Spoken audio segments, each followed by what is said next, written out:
The stagecoach lurched to a halt in front of the Adler ranch house, just as the sun began its descent behind the Nevada mountains, and Beatrice Turner gripped her carpetbag tighter, wondering if she had made the worst mistake of her 23 years by accepting a position as governess in this God-forsaken territory outside Goldfield.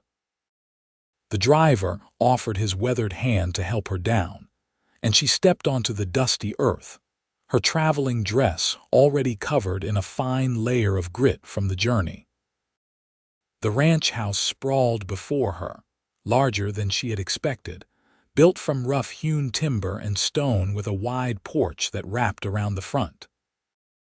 Corrals stretched out to the left, where horses stood in the fading light, and beyond that, she could see the shapes of cattle dotting the landscape.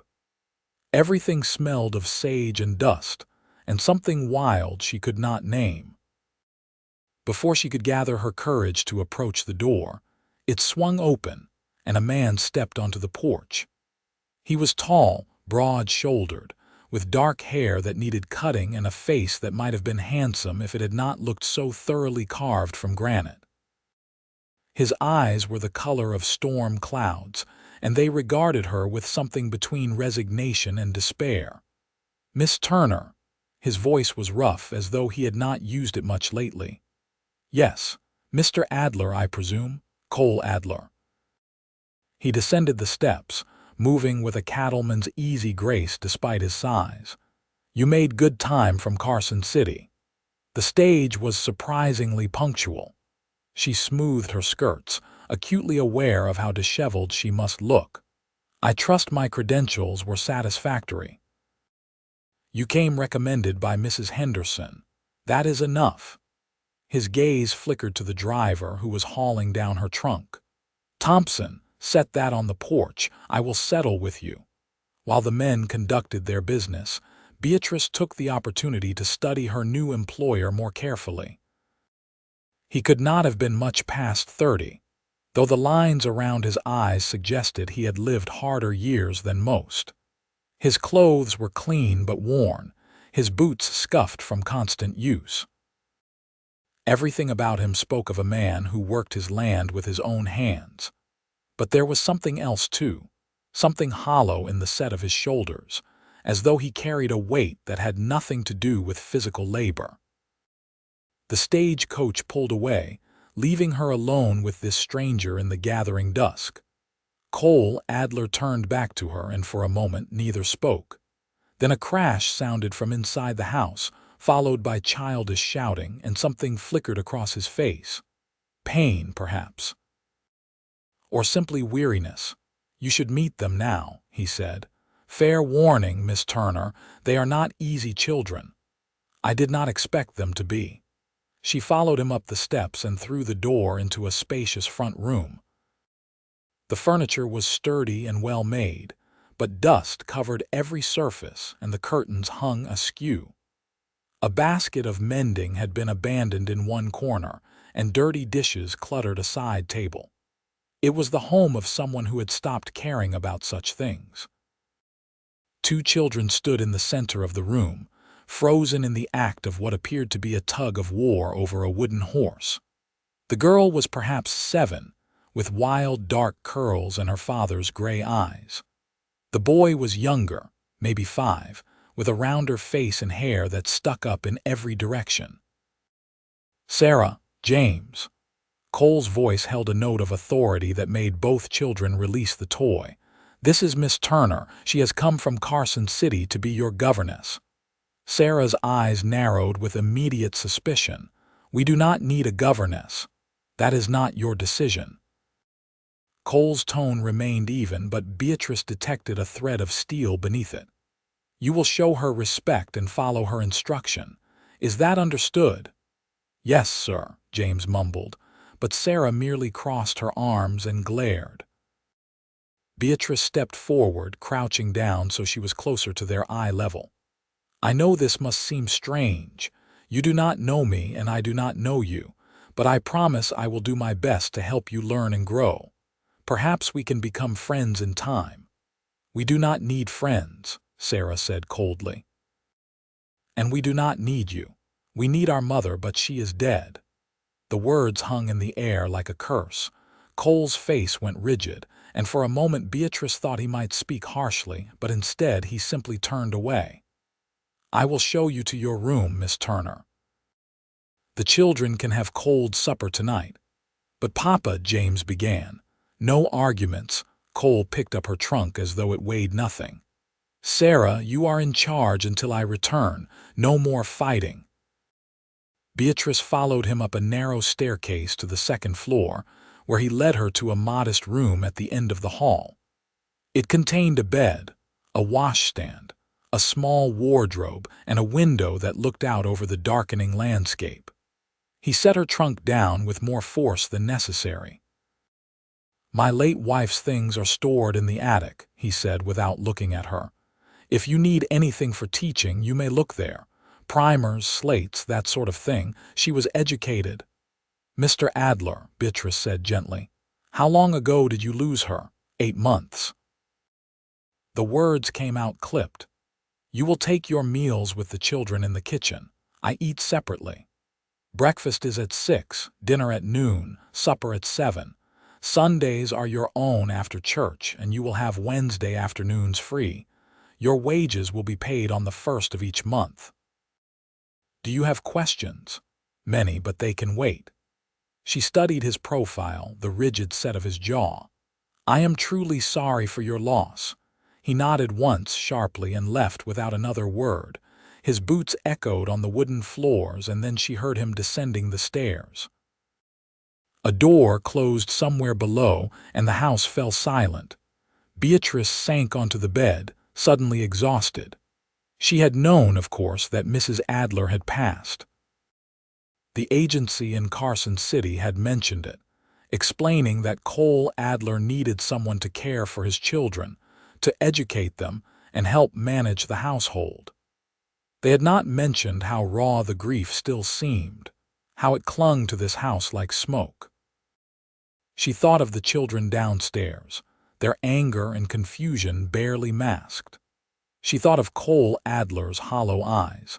This was not going to be the straightforward position she had imagined.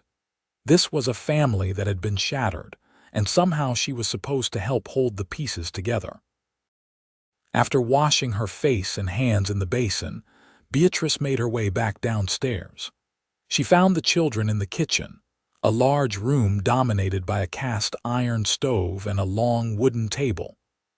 Sarah was attempting to slice bread while James watched, his stomach audibly growling. "Here," Beatrice said, taking the knife gently from Sarah's hand. "Let me help. You can fetch the butter and jam." Sarah looked ready to argue, but hunger won out. She retrieved the items from a cupboard while Beatrice cut even slices of bread. There was cold chicken in the icebox, and she assembled simple sandwiches, adding some pickles and carrots she found in the larder. It was not much, but it would suffice for tonight. They ate in silence for several minutes before James, unable to contain himself any longer, asked, "Do you really know how to read and write and do sums?" "I do. My father was a schoolmaster in Ohio. He taught me." "Our mama taught us our letters," James said. "But then she got sick and we stopped." Sarah kicked him under the table. "Do not talk about mama." "Why not?" James's lower lip trembled. "I miss her." "So do I, but talking about it does not help." Sarah's voice cracked despite her fierce expression. "It just makes Papa sad." Beatrice's heart ached for them both. "Your mother sounds like she was a wonderful woman. I would like to hear about her if you would like to tell me. Not now if it hurts too much, but someday." Sarah's eyes glistened with tears she refused to shed. "You are just saying that. I am not. I lost my mother when I was 12. I know how it feels to have that empty place inside that nothing seems to fill."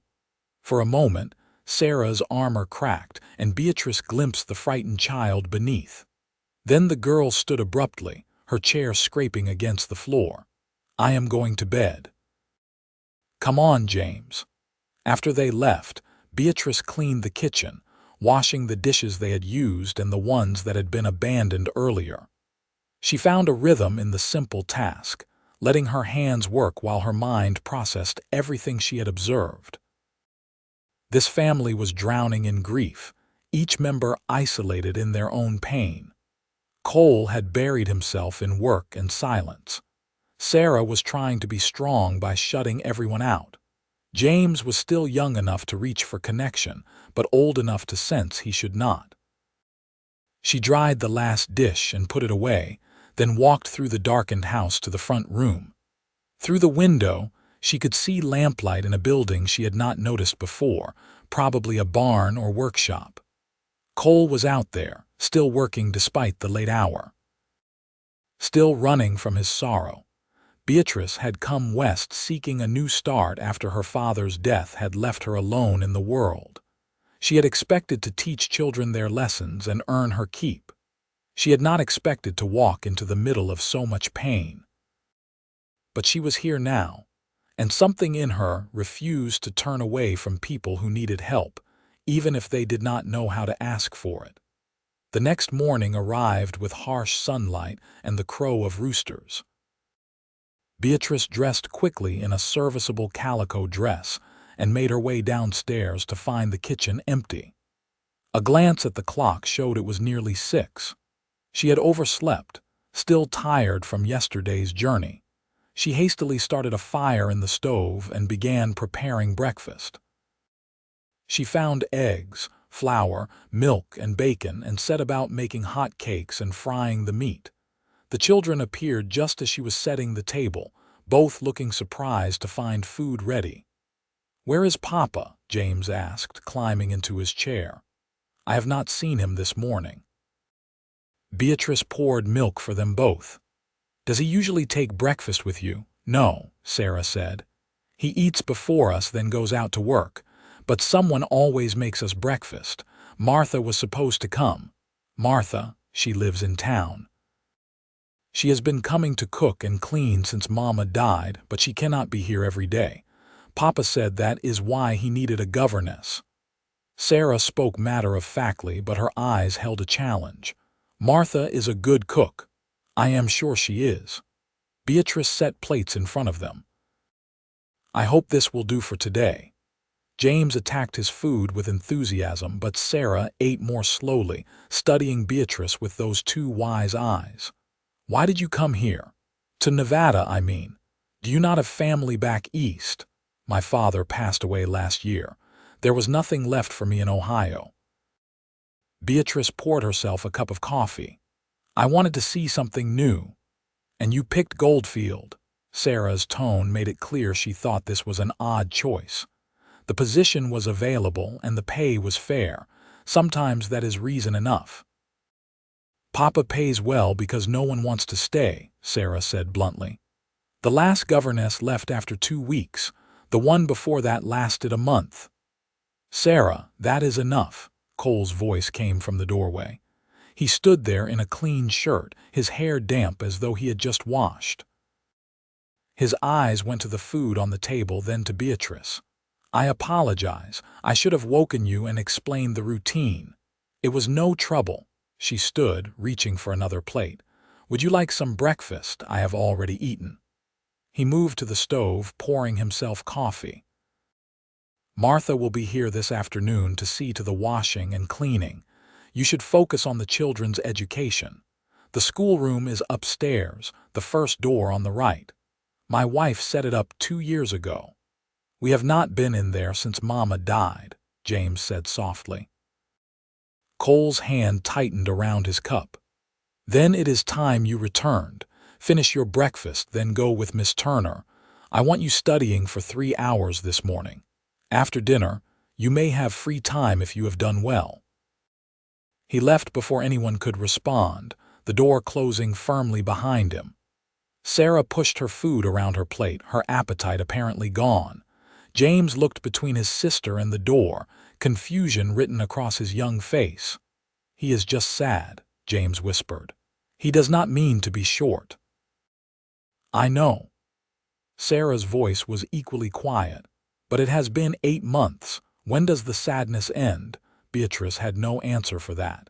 She had been asking herself the same question for the past year. After breakfast, she led the children upstairs to the schoolroom.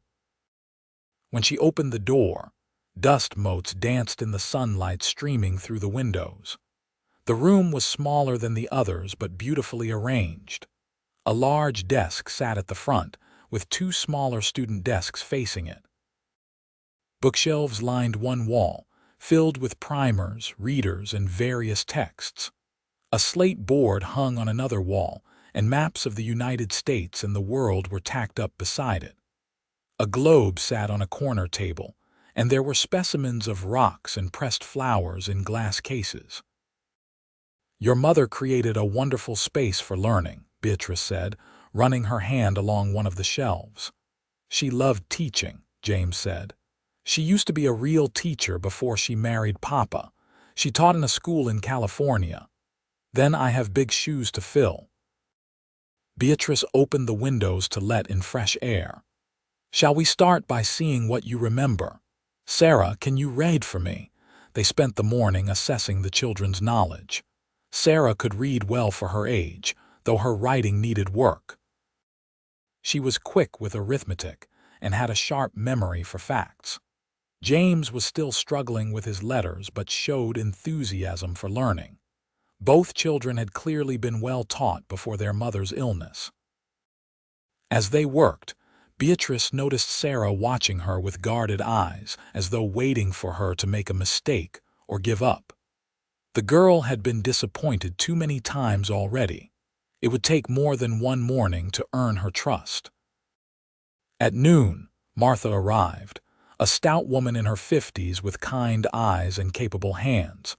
She embraced both children warmly, then turned to Beatrice with frank assessment. "So you are the new governess.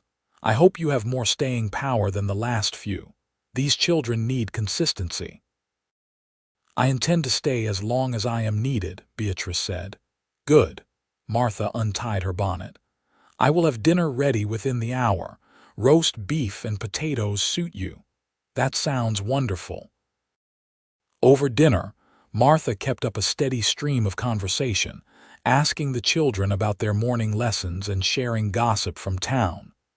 Cole did not join them, and Beatrice noted that a plate was made up and set aside for him. This was the pattern then.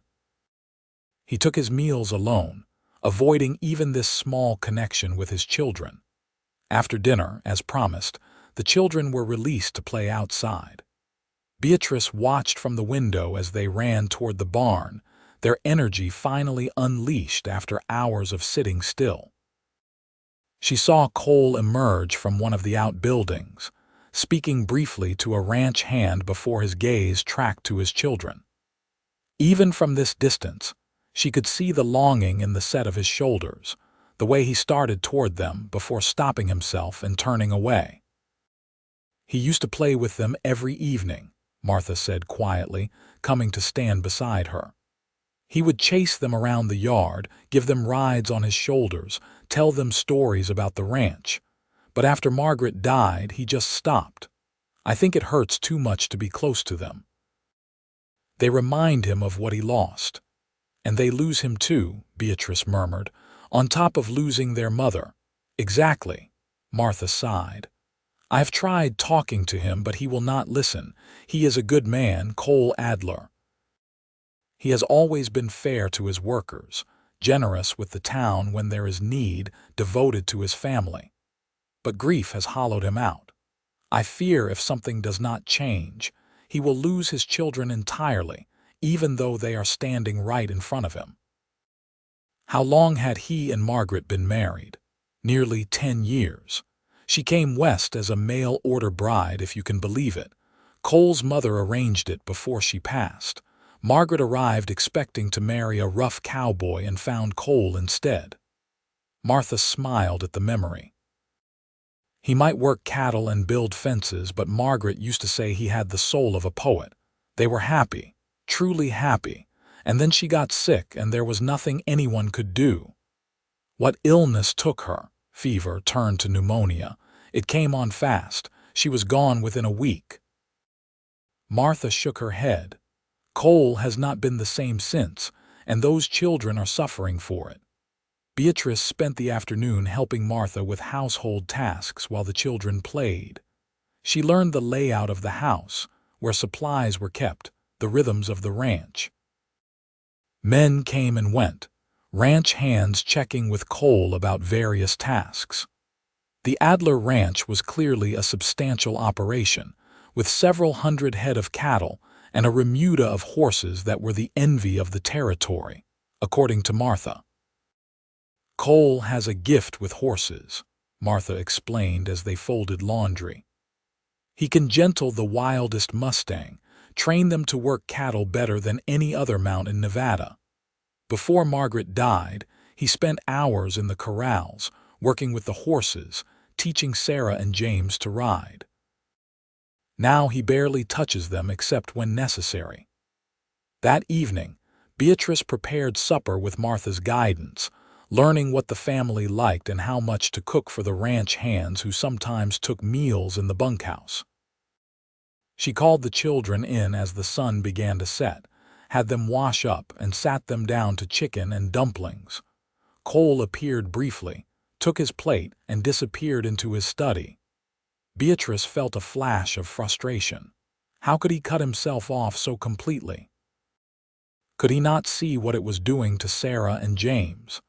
After supper, she supervised baths and bedtime, reading to the children from a book of fairy tales she found on the shelf. James fell asleep within minutes, exhausted from a day of play and learning. Sarah lasted longer, fighting to keep her eyes open. "Will you really stay?" Sarah whispered as Beatrice tucked the quilt around her. "You will not leave like the others." "I will stay," Beatrice promised. "I am not going anywhere." "Good." Sarah's eyes drifted closed. "I am tired of people leaving." Beatrice sat beside her until the girl's breathing deepened and evened out, then made her way back downstairs. The house was quiet now, lamps burning low. She should go to bed herself, but restless energy drove her outside instead. The night air was cool and clean, filled with the scent of sage and the distant lowing of cattle. Stars blazed overhead, more than she had ever seen in Ohio. She walked across the yard toward the corrals where several horses dozed in the moonlight. "You should not be out here alone after dark." She startled, turning to find Cole leaning against the fence rail, a shadow among shadows. She had not seen him there. "I apologize. I could not sleep and thought some air might help. The ranch is safe enough, but there are rattlesnakes, and sometimes a mountain lion comes down from the hills." He shifted, and she saw he held a bottle, whiskey probably. "You should stay close to the house." "I will remember." She moved closer, studying his profile in the dim light. "Mr. Adler, may I speak plainly? Can I stop you? Your children need you." His jaw tightened. "They have a roof over their heads, food, education. What more do they need? They need their father." She kept her voice gentle but firm. "They need to know you still love them, that you have not disappeared into your grief so far that you cannot find your way back. You have been here one day, Miss Turner." His voice was cold now. "You know nothing about what I need or what my children need." "I know what I see. I see two children who have lost their mother and are now losing their father as well, even though he is standing right in front of them. I see a little boy who cries himself to sleep. I see a girl who has built walls around her heart because she cannot bear any more abandonment. That is enough." He straightened, the bottle dangling from his fingers. "You are here to teach them reading and arithmetic, not to analyze my family." "Forgive me." She met his eyes squarely. "But I cannot teach children who are starving for affection. They need more than lessons, Mr. Adler. They need you to come back to life." She turned and walked back to the house before he could respond, her heart pounding. She had overstepped, she knew that. But watching this family tear itself apart in silence was more than she could bear. Even after only a day behind her, she heard the soft sound of shattering glass, as though Cole had thrown his bottle against a fence post. She did not look back. The next week fell into an uneasy routine. Beatrice rose early, prepared breakfast, and spent mornings in the schoolroom with Sarah and James. The children were bright and eager once they realized she was serious about staying. Sarah began to thaw slightly, occasionally offering unprompted comments or even rare smiles.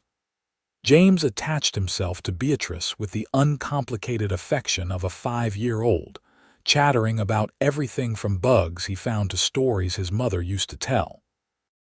Cole remained a ghost in his own home. He took his meals alone, spent his days working the ranch, and avoided his children except for brief, formal exchanges.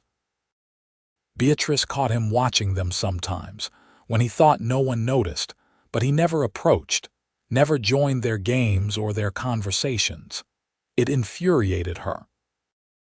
She bit her tongue through dinner after dinner, watching Sarah's face fall when her father failed to appear, seeing James's hopeful glances toward the study door that never opened. Martha counseled patience, but patience felt like complicity. On Sunday, they attended church in Goldfield, a rough mining town that had sprung up around gold strikes in the desert.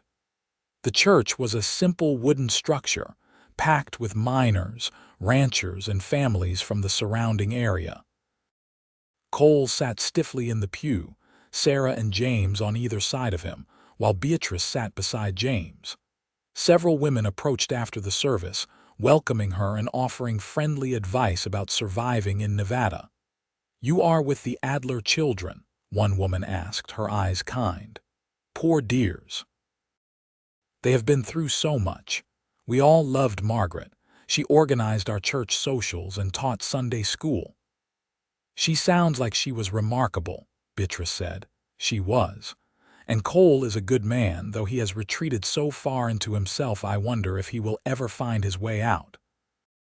The woman patted Beatrice's arm. "Perhaps you can help. Those children need someone who cares." On the ride back to the ranch, Beatrice watched the landscape roll past. Nevada was nothing like Ohio. Everything here was harsh and beautiful in equal measure, all sharp edges and vast distances. She was beginning to understand how people could lose themselves in a place like this, how easy it would be to disappear into the emptiness. That afternoon, while the children napped, she finally ventured into the attic to search for the teaching materials Cole had mentioned. She found them in a careful stack near the window: primers, slates, chalk, even a box of watercolors.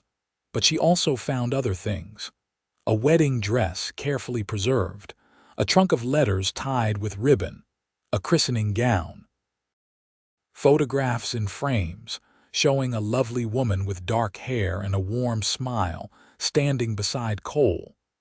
In the pictures, he looked different. Younger, yes, but also lighter somehow, as though the weight he now carried had not yet settled on his shoulders. Beatrice studied the photographs of Margaret Adler, this woman who had created such love in this place, and whose absence now cast such a long shadow. She saw pictures of the children as babies, of family gatherings, of everyday moments frozen in time. This had been a happy home once. She brought down the teaching supplies and left the memories where they lay.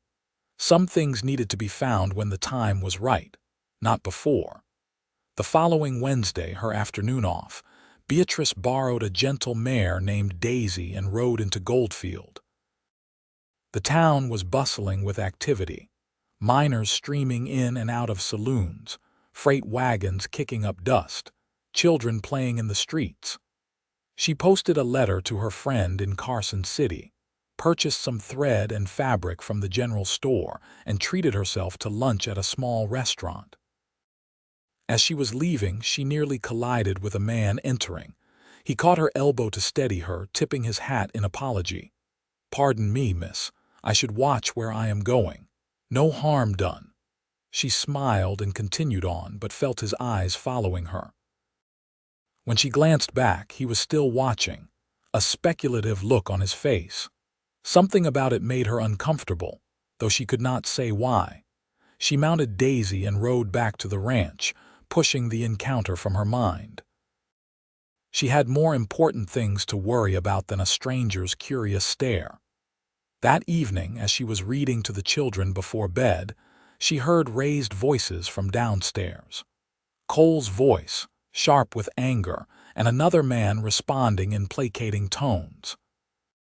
She settled the children and went to investigate, finding Cole in the front room with one of his ranch hands, a grizzled man named Tom. "I am telling you, boss, we need to move the herd to the north pasture," Tom was saying. "That southern range is getting picked clean, and with the drought this summer, we cannot afford to overgraze." "The north pasture is too far from water," Cole snapped. "The cattle will lose weight walking back and forth. Then we dig another well. It is not impossible. It is expensive and time-consuming. So is losing cattle to starvation." Tom's voice was respectful but firm. "Margaret would have told you the same thing, and you know it." Cole's face went white. "Get out." "Boss, I said get out." Tom left, shaking his head. Cole stood rigid in the center of the room, his hands clenched into fists. Beatrice stepped forward cautiously. "Mr. Adler." "Do not start, Miss Turner. I am not in the mood for another lecture about my failings as a father. Actually, I was going to say that Tom is probably right about the pasture." She kept her voice calm. "But you do not want to hear it because your wife would have agreed with him, and being reminded of her judgment hurts." He turned on her, his eyes blazing. "You know nothing about my wife, or what it is like to lose someone you love more than your own life." "You are right," she said quietly. "I loved my father, but it was not the same as what you had. I cannot imagine the depth of that loss. But I do know that Margaret would not want you to destroy everything she loved in the name of grief. She would not want you to push away your children, to stop caring for your ranch, to drown in whiskey and isolation. You did not know her. Do not presume to speak for her." "Then you speak for her." Beatrice met his furious gaze without flinching. "Tell me I am wrong. Tell me she would want you to abandon Sarah and James emotionally, to let this ranch fall apart, to give up on the life you built together." For a long moment he said nothing. Then his shoulders sagged, the anger draining out of him as quickly as it had come. "I cannot do this. I cannot be what they need. Every time I look at them, I see her. Sarah has her eyes. James has her smile. It is like being stabbed in the chest over and over. So you avoid the pain by avoiding them. But that pain does not go away, Mr. Adler. It just spreads, infecting everything until there is nothing left but emptiness. What would you have me do?" His voice broke. "How am I supposed to go on when half of me is missing?" "By taking one step forward," she said gently, "and then another. By letting your children help you carry the grief instead of shutting them out. By accepting that love does not end with death, it just changes shape." He looked at her then, really looked at her, and she saw something shift behind his eyes. Confusion, maybe, or the first stirring of something beyond the numbness. "I do not know how," he whispered. "Then learn. Starting tomorrow, take breakfast with us, just that, nothing more. Can you do that?" He hesitated, then nodded once. "Tomorrow. Good." She turned to go, then paused. "And consider what Tom said about the pasture. If your herd suffers because you are too stubborn to take good advice, that is not grief. That is pride." She left him standing there and went upstairs to bed, her hands shaking with the aftermath of confrontation. She had pushed hard, maybe too hard, but something told her that gentle encouragement would never reach Cole Adler. He needed someone to shake him awake, to refuse to let him hide. The next morning, Beatrice was setting plates on the table when she heard his footsteps on the stairs. Sarah and James looked up in surprise as their father entered the kitchen, freshly shaved and dressed for the day's work. "Papa." James launched himself from his chair, wrapping his arms around Cole's waist. "You are eating with us." Cole's hand came up slowly, settling on his son's head. "I am. Is that all right with you?" "Yes." James beamed up at him. "Miss Beatrice makes good hot cakes." "Does she?" Cole's eyes found Beatrice's across the room, and she saw uncertainty there, and something that might have been gratitude. Sarah was more reserved, watching her father with guarded hope. "You can sit there," she said, pointing to the head of the table. "That is your chair." They sat down together, and Beatrice served breakfast. The conversation was stilted at first, no one quite sure what to say. But gradually, James filled the silence with his usual chatter, telling his father about the lessons they had been learning, the games they had played, the foal he had watched being born in the stable. Cole listened, really listened, and slowly his rigid posture began to relax. He asked questions, made comments, and when Sarah finally ventured a remark about her improving penmanship, he responded with genuine interest. It was not a miracle. It was not even particularly comfortable, but it was a beginning. Over the following weeks, that beginning grew into something more substantial. Cole continued to take breakfast with them most mornings. He started checking on the children's lessons in the evening, looking over their work, offering praise when it was warranted. He did not join them for dinner yet, but his presence in the house became more tangible, less ghost-like. Beatrice watched the change with cautious optimism. She saw Sarah slowly unfolding like a flower, her prickly defenses lowering as her father proved he was not going to disappear again. She saw James's joy at having his papa back, even in small measures.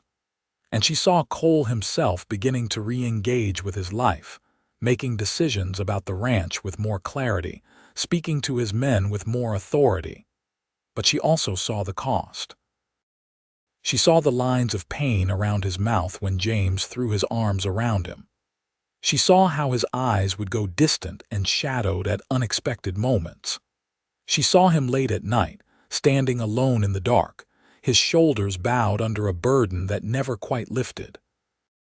One evening in early July, she found him in the barn, grooming a big bay gelding with methodical strokes. The children were in bed, the ranch quiet except for the usual night sounds. She had not meant to seek him out, but her feet had carried her there anyway.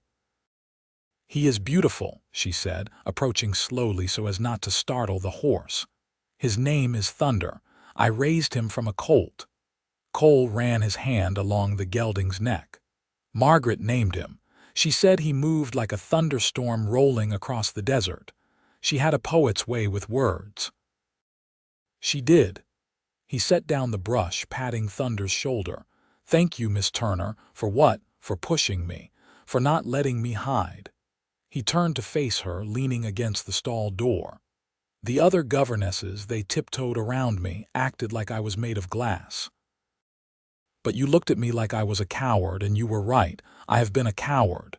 You have been grieving. There is a difference." "Is there?" He shook his head. "I abandoned my children because I was too weak to face my own pain. That is cowardice in my book. You are facing it now. That takes courage."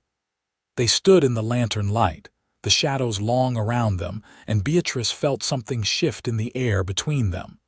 An awareness that had not been there before, or perhaps had always been there, lurking beneath the surface.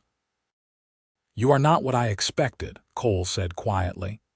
"When the agency said they were sending someone, I expected a spinster, stern and prim, interested only in rules and lessons. Should I be offended?" She smiled slightly. "No, you should know that you have made a difference here." "To Sarah and James, to me," he hesitated. "I find myself looking forward to breakfast, to hearing about the children's progress, to our conversations even when you are telling me uncomfortable truths." Beatrice's heart beat faster. "Mr. Adler, Cole, when it is just us, call me Cole." "Cole," she amended, tasting his name on her tongue. "I am glad I came here. This family needed help, and I am grateful to be the one who could provide it." "Is that all it is?" Duty, the question hung between them, weighted with meaning.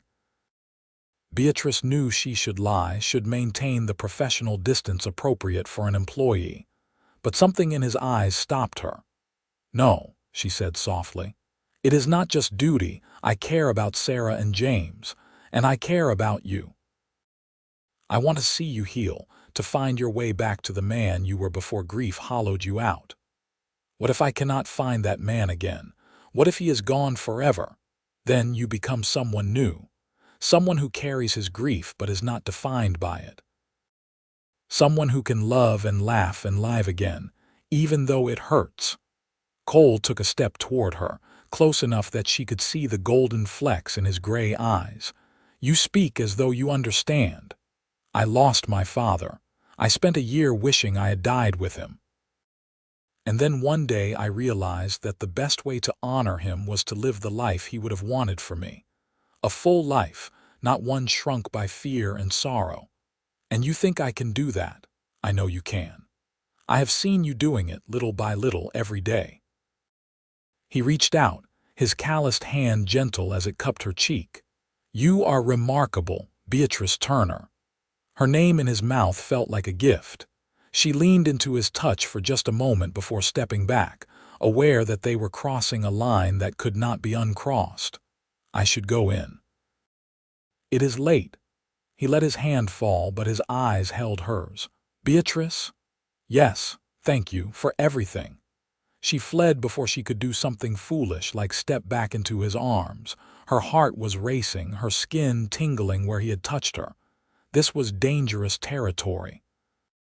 She was his employee, here to care for his children. Nothing more. But as she lay in bed that night, she could not stop thinking about the way he had said her name, the warmth in his eyes, the gentleness of his touch. She was falling for Cole Adler, and there was no way that could end well. Summer deepened, bringing scorching heat that baked the desert and turned the sky white at midday. Lessons moved to early morning and late afternoon, with a long break during the hottest hours. Beatrice taught the children to make lemonade, and they spent lazy hours on the porch, reading books aloud or working on art projects. Cole had taken Tom's advice and begun digging a new well in the north pasture. The work was backbreaking, requiring multiple men and days of labor, but he tackled it with the same determination he now brought to all his responsibilities. Beatrice watched him ride out each morning with his crew, watched him return each evening dust-covered and exhausted, but somehow more alive than he had been weeks before. He started staying for dinner several times a week, and those evenings became the highlight of Beatrice's day. They talked about the ranch, the children's progress, politics, books, everything and nothing. Cole had a sharp mind and a dry sense of humor that emerged more frequently as he healed. He made her laugh with stories of his early days as a rancher, of mistakes and triumphs, of the hard lessons the desert taught. Sarah and James bloomed in the warmth of their father's renewed attention. Sarah's walls came down gradually, and the girl beneath was bright and funny, with her mother's quick wit and her father's stubborn determination. James grew more confident, his natural exuberance no longer tinged with anxiety. They were becoming a family again, knitting themselves back together thread by thread. And through it all, Beatrice felt the pull of her growing feelings for Cole. She tried to suppress them, tried to maintain professional boundaries, but it was like trying to hold back the tide. Every smile he gave her, every moment of connection, every time their hands brushed in passing, she fell a little deeper. She knew she should leave. She should find another position, somewhere her heart would not be at risk.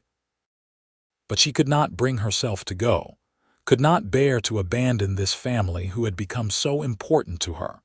One stifling afternoon in late July, with the children napping and Martha gone for the day, Beatrice sat on the front porch attempting to mend a torn shirt. The heat made her drowsy, and her stitches were uneven. She was considering giving up and retreating to her room when Cole rode up, earlier than expected. He dismounted, tying his horse to the rail, and climbed the steps to the porch. The heat drove us off the range early. Even the cattle are too miserable to graze. Would you like some lemonade? I made a fresh pitcher this morning. That sounds like heaven. She fetched glasses and the pitcher, and they sat together in the shade, watching heat shimmer off the desert. Cole had removed his hat, and his hair was damp with sweat. She found herself noticing the strong lines of his profile, the breadth of his shoulders, the capable hands wrapped around his glass. "Beatrice," he said, and she loved the way he said her name now, with warmth and familiarity. "I need to tell you something." Her stomach clenched. "What is it?" "I am selling some of the herd. Prices are good right now, and I need the capital to invest in improvements. A better barn, irrigation for the pastures, maybe some breeding stock." He paused. "I am planning for the future again." "That is because of you. You would have gotten there on your own. No, I would still be drowning in whiskey and self-pity if you had not forced me to surface." He set down his glass, turning to face her fully. "You saved me, Beatrice. You saved my children. I do not know how to repay that debt." "There is no debt. I did what anyone would have done." "That is not true, and you know it. The other governesses ran, but you stayed and you fought for us." His hand covered hers where it rested on the porch rail. "I need you to know how much that means to me, how much you mean to me." Her breath caught. "Cole, I am your employee. We should not what? Care for each other. Because I do care for you, Beatrice. More than I should, more than I intended, but I cannot seem to stop myself." "Your wife has only been gone 9 months, she whispered. "It is too soon." "Is it?" His thumb stroked across her knuckles. "Or is it that you do not feel the same way? You know I do." The words came out in a rush. "I have tried to keep my distance, but I care for you, for all of you. This family has become everything to me." "Then what is stopping us?" "Propriety, logic, the fact that I am here to care for your children, not to replace their mother." "You could never replace Margaret," Cole said gently. "No one could, but that does not mean there is not room in my heart for someone else. For you. Margaret would not have wanted me to be alone forever. She would have wanted me to live, to love again." "How can you be sure?" "Because I know what kind of woman she was. Because she told me once, when we thought the fever might take me instead of her, that if anything happened to either of us, the other should find happiness again. She made me promise I would not spend the rest of my life mourning." His eyes held hers. "I am ready to keep that promise." Beatrice wanted to believe him, wanted to let herself fall into the warmth of his words, but fear held her back. "What about Sarah and James? How would they feel about this? Sarah asked me yesterday if I was going to marry you." "What?" Beatrice nearly dropped her glass. "What did you tell her?" "I told her I had not asked you yet." A smile tugged at his lips. "She said I should, because you make good hot cakes and you are not mean like the second governess, and also you make me smile again."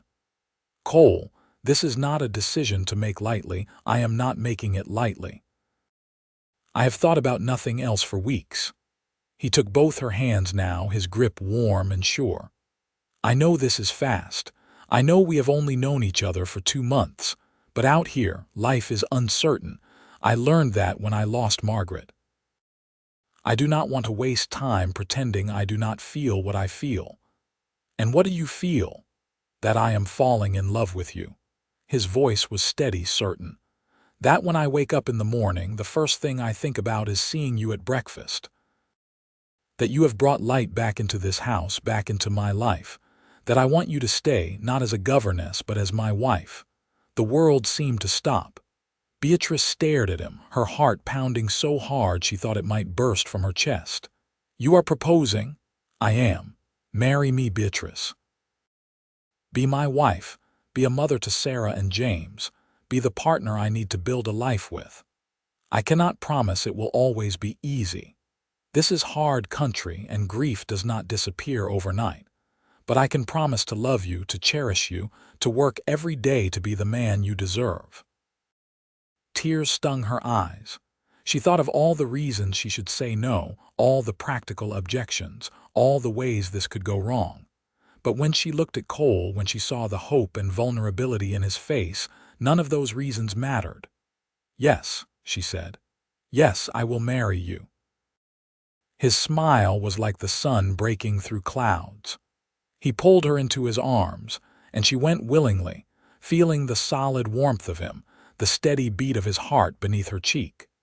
He tilted her face up, and his lips met hers in a kiss that was gentle and sweet and full of promise. When they finally pulled apart, both breathless, Cole rested his forehead against hers. "I will make you happy," he murmured. "I swear it. You already do."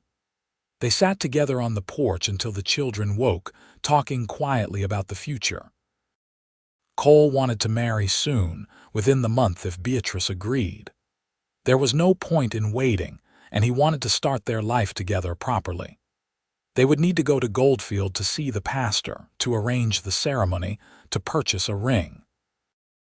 When Sarah and James tumbled out onto the porch, still sleep-rumpled, Cole drew them close. "Children, I have something to tell you.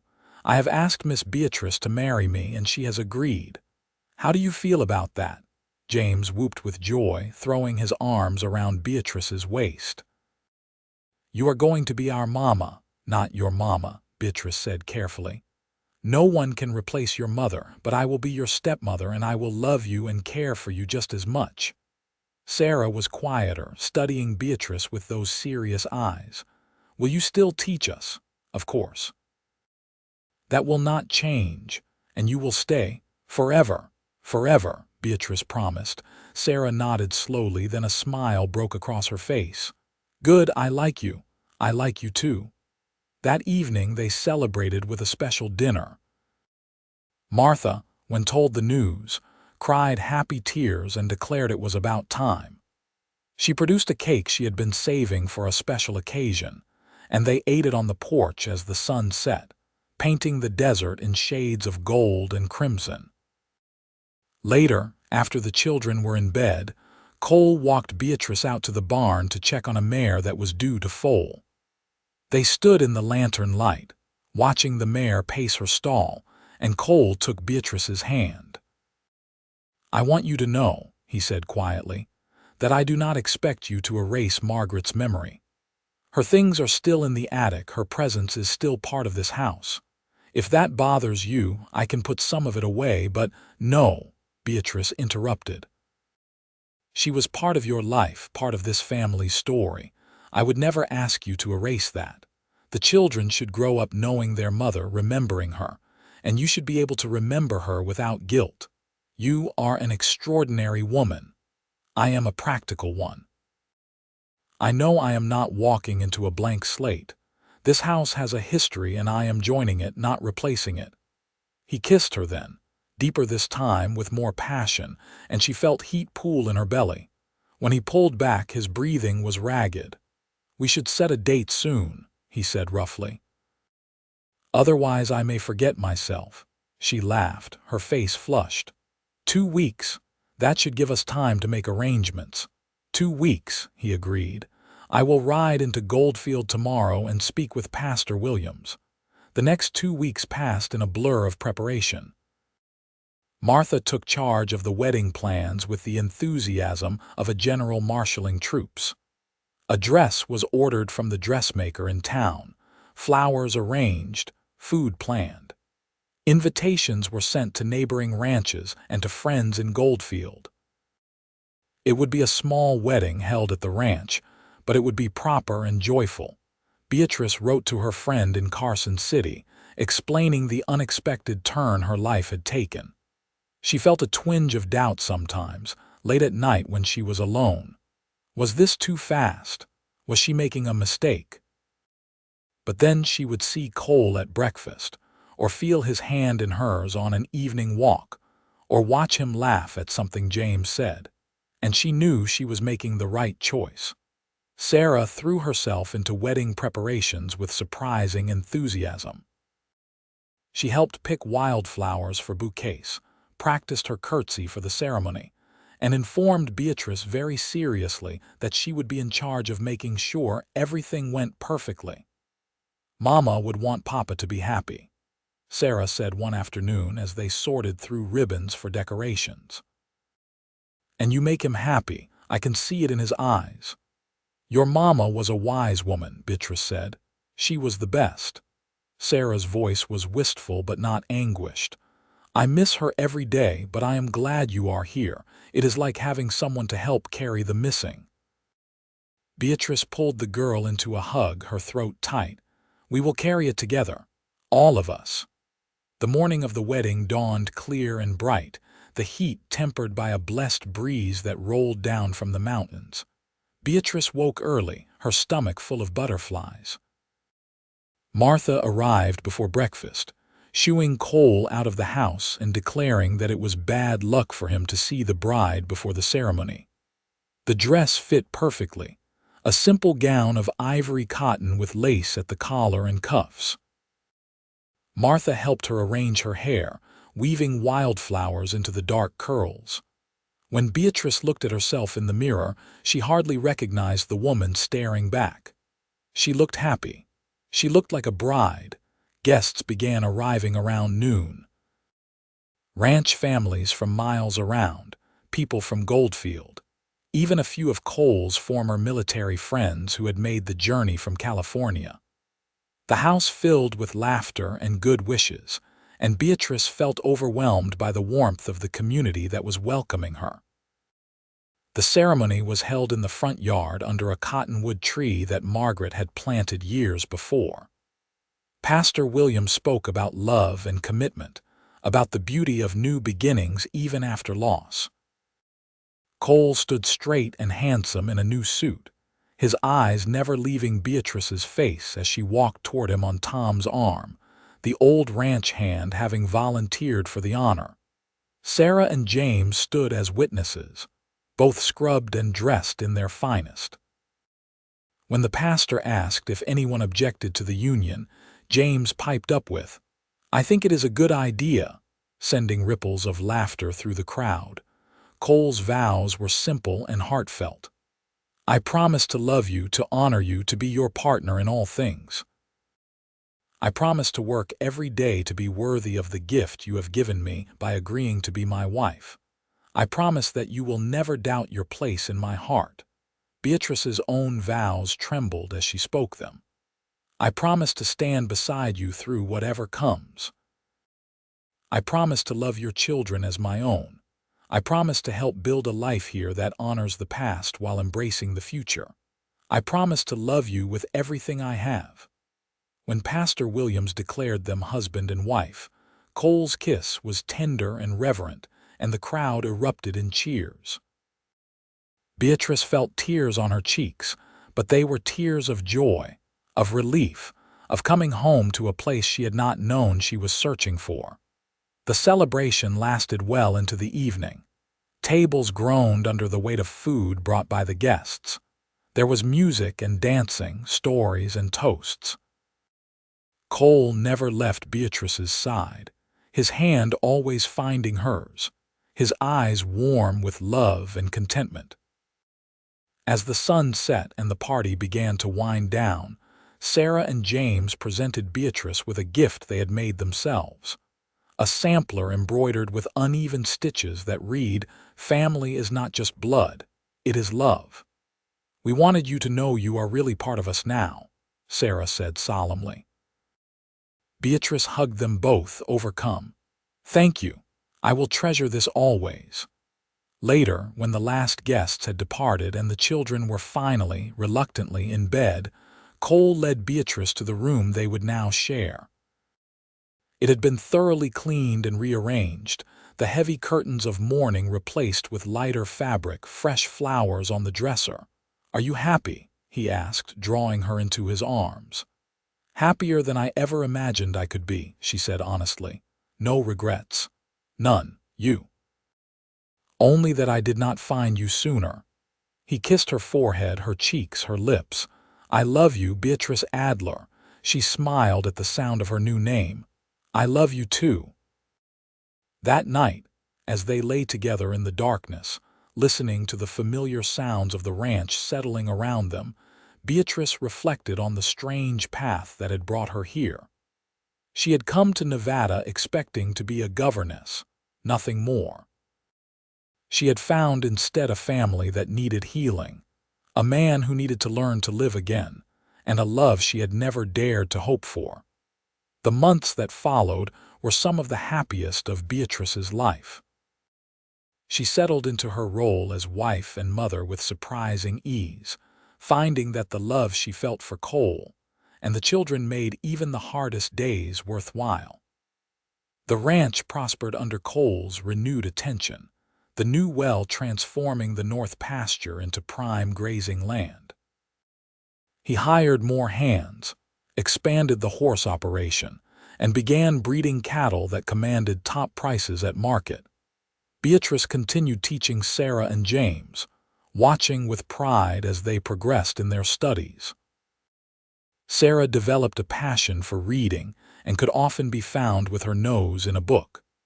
James showed an aptitude for mathematics and a love of animals that suggested he would follow in his father's footsteps as a rancher. But more important than their academic progress was their emotional healing. The children laughed freely now, played without the shadow of grief hanging over them. They still missed their mother, still spoke of her fondly, but the raw pain had faded into gentle remembrance. Cole was a different man from the hollow-eyed ghost Beatrice had first met. The lines of tension had eased from his face, and his rare smiles became frequent grins. He threw himself into ranch work with renewed passion, but he also made time for his family, taking evenings to play with the children or walk with Beatrice under the stars, talking about their dreams for the future. Their love deepened through shared days and nights, through the thousand small intimacies of married life. Cole was tender and passionate, thoughtful and strong. He made her laugh with his dry humor, supported her ideas for improving the household, and never failed to tell her how much he loved her. Beatrice found unexpected joy in the domestic tasks she had once considered merely duties. Cooking dinner became an act of love. Mending clothes was an opportunity to care for her family. Even the exhausting work of preserving food for winter took on new meaning when she thought about feeding the people she cherished. The first anniversary of Margaret's death came in early September. Beatrice had worried about how Cole would handle it, but he surprised her by suggesting they all visit the small cemetery on the ranch where Margaret was buried, along with Cole's parents and grandparents. They went together, the four of them, carrying wildflowers picked from the meadow.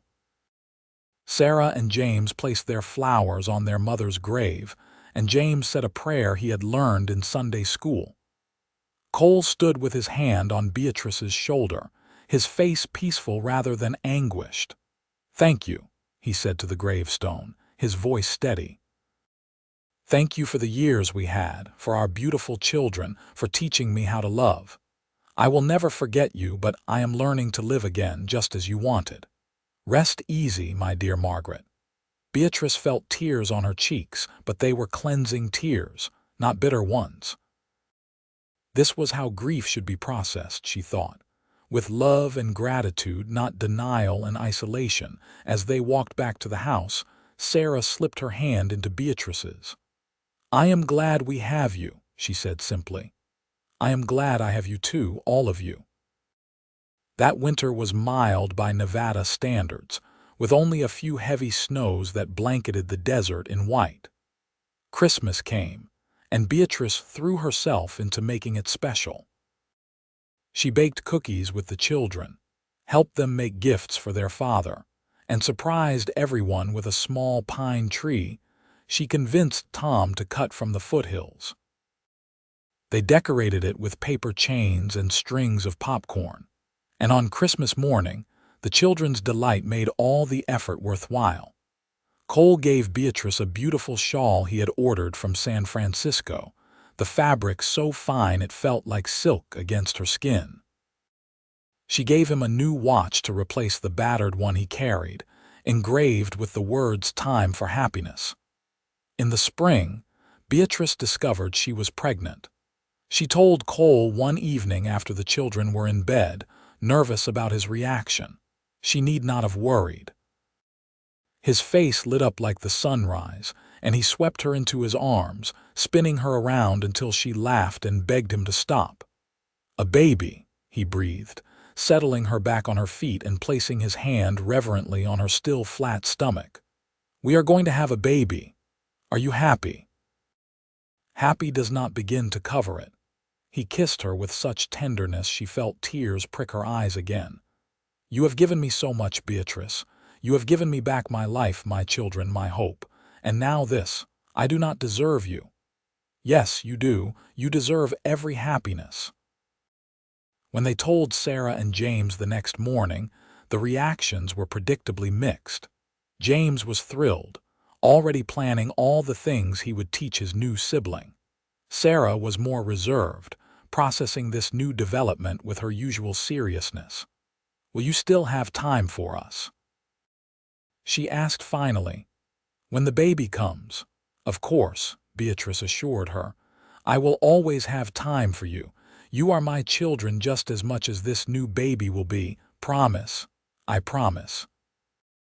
Satisfied, Sarah allowed herself to be excited, already volunteering to help with baby care and offering suggestions for names. The pregnancy progressed smoothly, though the summer heat made Beatrice uncomfortable in her final months. Cole fussed over her constantly, insisting she rest more, refusing to let her do heavy work. Sarah and James took over many of the household chores without complaint, and Martha came by more frequently to help.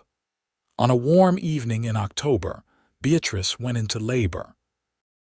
The midwife from Goldfield arrived quickly, and Cole paced the downstairs while Sarah kept James distracted in the kitchen. The labor was long but not overly difficult, and as dawn broke over the desert, a baby's cry filled the house. "A boy," the midwife announced, placing the squalling infant in Beatrice's arms. Healthy and strong lunged. Cole was allowed in moments later, his face pale with worry that transformed to wonder when he saw his son. "He is perfect," he whispered, touching the baby's tiny hand with one finger. "You are perfect. We should name him," Beatrice said, exhausted but glowing. "What do you think of Matthew?" "Matthew James Adler, Matthew," Cole repeated, testing the name. "Yes, it is perfect." They brought Sarah and James in to meet their new brother. James was instantly smitten, declaring that Matthew was the best baby in the world.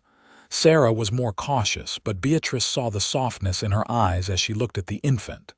"He is really ours?" Sarah asked. "He is really ours," Cole confirmed. "You are his big sister." "I will take good care of him," Sarah promised solemnly. "I will teach him everything I know." The weeks following Matthew's birth were exhausting and wonderful in equal measure.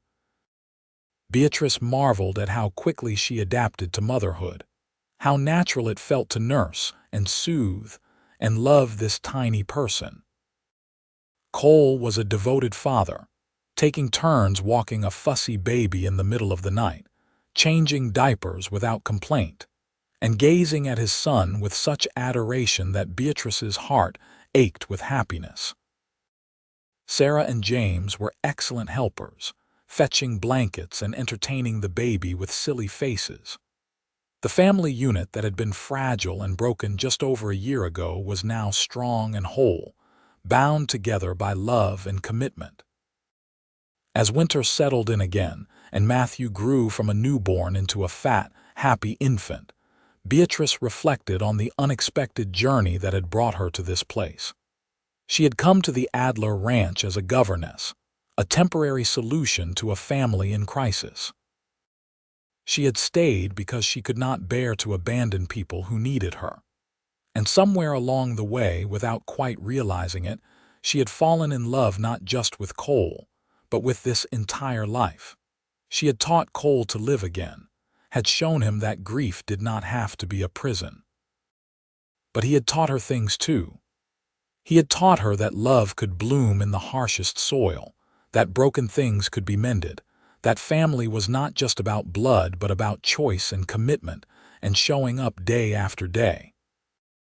One snowy evening in December, with Matthew asleep in his cradle and Sarah and James in bed, Beatrice sat with Cole before the fire. He had his arm around her, and she leaned into his warmth, content. "What are you thinking about?" he asked, pressing a kiss to her temple. "How different my life is now from what I expected. A year and a half ago, I was alone in Carson City, wondering if I would ever find a place to belong. And now I have everything I never knew I wanted: a husband who loves me, children who fill my days with joy and chaos, a home that feels more right than anywhere I have ever been." She turned to look at him. "You gave me that, Cole. You and Sarah and James and Matthew. You gave me a family." "You gave us one too," he said quietly. "We were lost, Beatrice." Sarah was shutting down, James was confused and scared, and I was drowning. You walked into that disaster and somehow put us back together. We put each other back together. Yes, he pulled her closer. "I know I do not say it often enough, but I love you. More than I thought I could love anyone after Margaret. You have made me believe in second chances, in new beginnings. I love you too, so much it scares me sometimes. Do not be scared." His hand cupped her face, his thumb stroking her cheek. "We have built something strong here. Whatever comes, we will face it together." "Together," she agreed and kissed him. The years rolled on, each one bringing new challenges and triumphs. The ranch continued to prosper, becoming one of the most successful operations in central Nevada. Cole's reputation as a horseman grew, and people came from hundreds of miles away to purchase his carefully bred stock. He expanded into new ventures, always consulting Beatrice, valuing her practical advice and sharp mind. Sarah grew into a bright, confident young woman, eventually leaving for teachers' college in California, but returning each summer to help on the ranch. She became a teacher herself, just like her mother and stepmother before her, opening a school in Goldfield that served the children of miners and ranchers alike. James became the rancher Cole had once been, taking over more and more of the daily operations as he grew older. He had his father's gift with horses and his mother's patience, and under his management, the ranch reached new heights of success. He married a girl from a neighboring ranch, and they built a house on Adler land, staying close to family. Matthew grew up knowing nothing but love and security. He was clever and adventurous, with a gift for mechanics that eventually led him to study engineering. But he always returned to the ranch, drawn by the same pull of land and family that held them all. Beatrice and Cole had two more children in the years that followed, a girl they named Emma Margaret, honoring the woman who had come before, and another boy they called Daniel. The house rang with laughter and noise, with the chaos and joy of a large, loving family. Through it all, Cole and Beatrice's love remained the foundation. They still walked together in the evenings when they could, still talked for hours about everything and nothing. They weathered droughts and market crashes, illnesses and disappointments, but they faced it all side by side, their partnership unshakable. On their 10th wedding anniversary, Cole surprised Beatrice with a trip to San Francisco, their first time away from the ranch together. They stayed in a fine hotel, ate at elegant restaurants, and walked along the waterfront watching ships come and go. It was wonderful, but by the end of the week, they were both eager to return home. I never thought I would be the kind of person who missed cattle and dust, Beatrice laughed as their train approached Goldfield. Nevada gets into your blood, Cole said, taking her hand. But it is not the place I miss. It is our life there, our children, our home. Our family, Beatrice added. Yes, the family we built together. The train pulled into the station, and there on the platform were Sarah, James, Matthew, Emma, and Daniel, along with Martha and Tom and half the ranch hands, all cheering and waving. Beatrice felt her throat tighten with emotion. This was what mattered. Not the fine hotels or fancy dinners, but these people, this love, this life they had created. Years later, when Beatrice was in her 50s and Cole's hair had gone completely gray, they would sit on that same front porch where he had proposed, watching their grandchildren play in the yard. Sarah's daughter would be chasing James's son, while Matthew's twin girls built elaborate structures with sticks and stones. Emma would be visiting from Reno with her husband, and Daniel would be helping his father with the evening feeding. Did you ever imagine this? Beatrice would ask, her hand in Cole's, their fingers intertwined as naturally as breathing. When I first arrived, frightened and uncertain, did you imagine we would be here? No, Cole would admit. I could not see past the next day, let alone the next decade. I thought my life was over, that all I had left was going through the motions until death claimed me too. What changed? You did.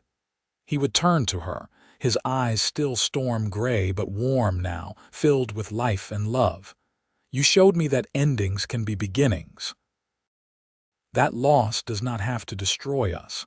That love is not a finite resource but something that grows and multiplies when we let it. You taught me things too, she would say. You taught me that home is not a place, it is people. That family is what we make it. That taking risks can lead to the greatest rewards. As the sun set over the Nevada desert, painting the sky in impossible colors, they would sit together in comfortable silence, surrounded by the evidence of the life they had built. The ranch that had been saved from neglect. The children who had healed from grief. The love that had grown from the smallest seed into something vast and enduring. Beatrice had come to the Adler ranch as a governess, intending to teach children their letters and numbers. Instead, she had taught a broken family how to live again, and in doing so had learned the same lesson herself. She had found her place in the world, not in the city where she was born or the schools where she had trained, but in this harsh, beautiful desert, in the arms of a man who had needed to learn how to love again, in the midst of a family that had become her own. And Cole, who had thought his capacity for joy had died with Margaret, discovered that the heart could expand to hold new love without diminishing the old. He had learned that moving forward was not betrayal but honor, that living fully was the best tribute he could pay to the woman he had lost. Beatrice had not replaced Margaret, but she had shown him that there was room for both grief and happiness, memory and new experience, yesterday's love and today's. Their story was not one of fairy tale romance or dramatic transformation. It was quieter than that, more real. It was about two broken people who found each other at exactly the right moment and chose, day after day, to build something beautiful together. It was about children who learned that love could come in many forms, and that family was defined not by blood alone but by commitment and care. It was about a ranch in the Nevada desert where sorrow had once reigned but where laughter now echoed off the mountains. In the end, that was the most important lesson of all. That life, no matter how difficult, was worth living. That love, no matter how scary, was worth risking. That family, however it was formed, was worth fighting for. And that sometimes, the person you least expect walks into your life at precisely the moment you need them most and changes everything. The Adler family thrived for generations, their descendants spreading across Nevada and beyond, but always returning to the ranch where it all began. And if you visited that place decades later, you might still find evidence of Beatrice and Cole's love. In the cottonwood tree where they were married, grown massive and strong. In the schoolroom where she taught their children, still filled with books and slates. In the barn where he had first told her he was falling in love with her, now housing horses bred from Thunder's bloodline.